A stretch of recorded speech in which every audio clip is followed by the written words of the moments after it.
Tories, hear this, the public still believes in the NHS on its 75th birthday, and we know you don't. Westminster Abbey on Wednesday morning will be filled with NHS staff in their uniforms as the national religion gives thanks for its 75th birthday. Hymns adapt quite easily. Abide with me might be the dirge-like tone for those in peril on the wards. Prayers from the pews, among junior doctors and consultants about to strike and nurses who could strike no longer, will be full of mixed emotions. Subscribe our YouTube channel and click our bell icon for new videos. Who could strike no longer, will be full of mixed emotions.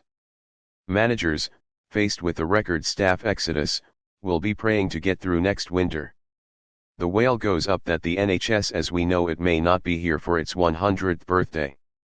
These are its darkest hours, waiting lists were never so long, results are falling behind those of similar countries, and crumbling buildings have ancient IT systems thanks to drained capital budgets. Private practice is rising, as people who can't wait dip into their savings to pay. Is this the way the NHS ends, not with a privatization bang, but with the whimper of patients in pain reluctantly deserting it, causing a two-tier system? I think not. The public remains passionately in support of the principles of the NHS, however glum about its current state.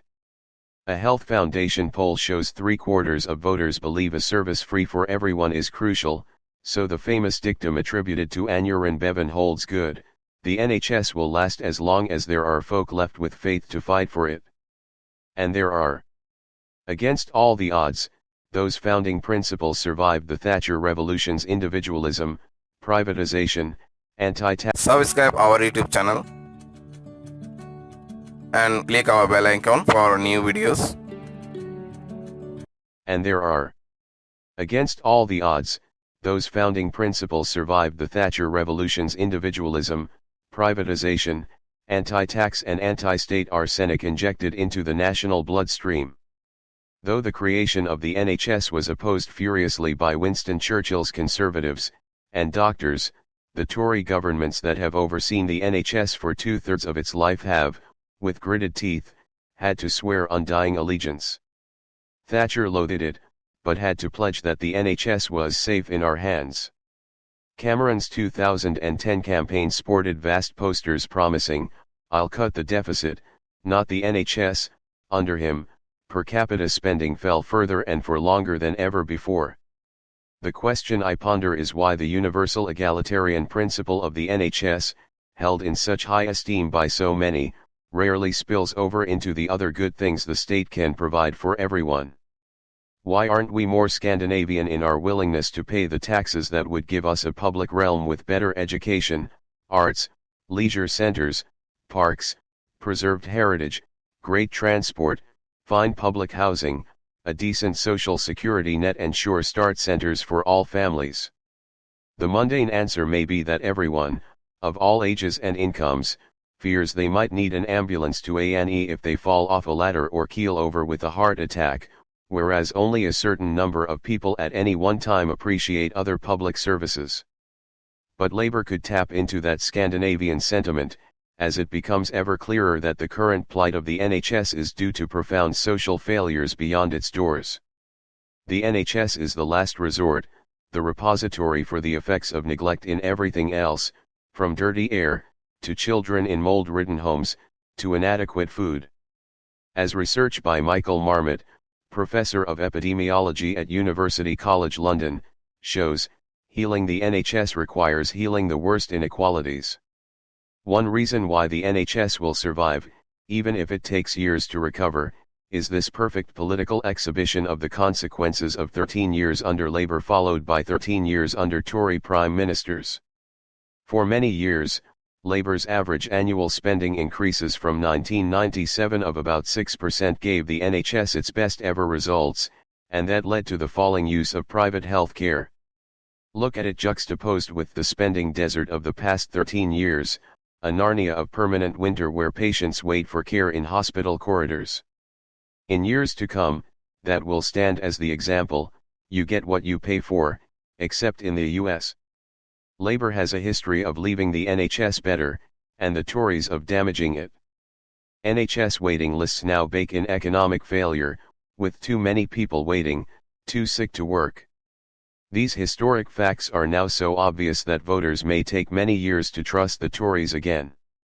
Wes Streeting, Labour's shadow health secretary, looks on as the Tories' workforce plan steals from his own much-trumpeted policy of doubling training places for doctors and nurses.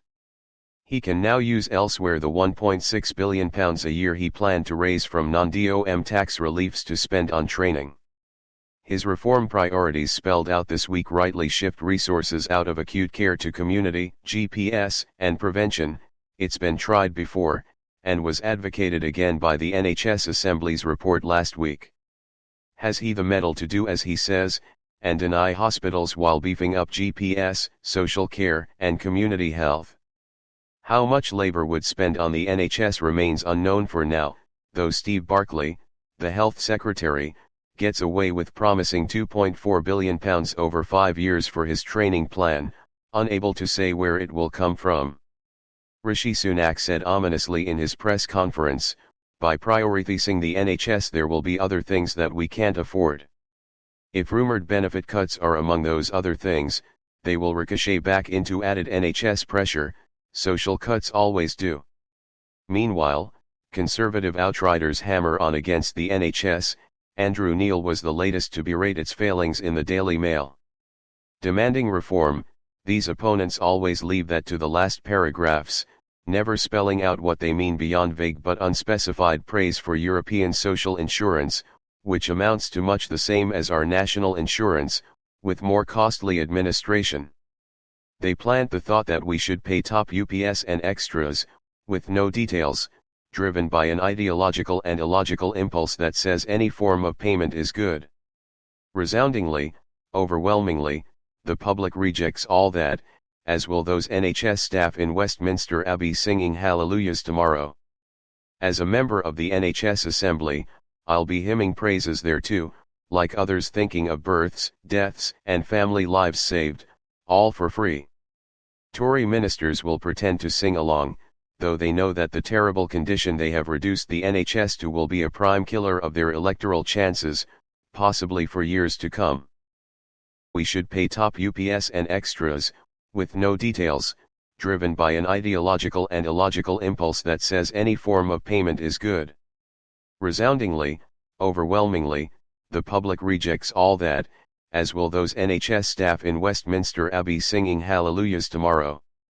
As a member of the NHS Assembly, I'll be hymning praises there too, like others thinking of births, deaths, and family lives saved, all for free. Tory ministers will pretend to sing along, though they know that the terrible condition they have reduced the NHS to will be a prime killer of their electoral chances, possibly for years to come. Prime killer of their electoral chances, possibly for years to come. Subscribe our YouTube channel and click our bell icon for new videos.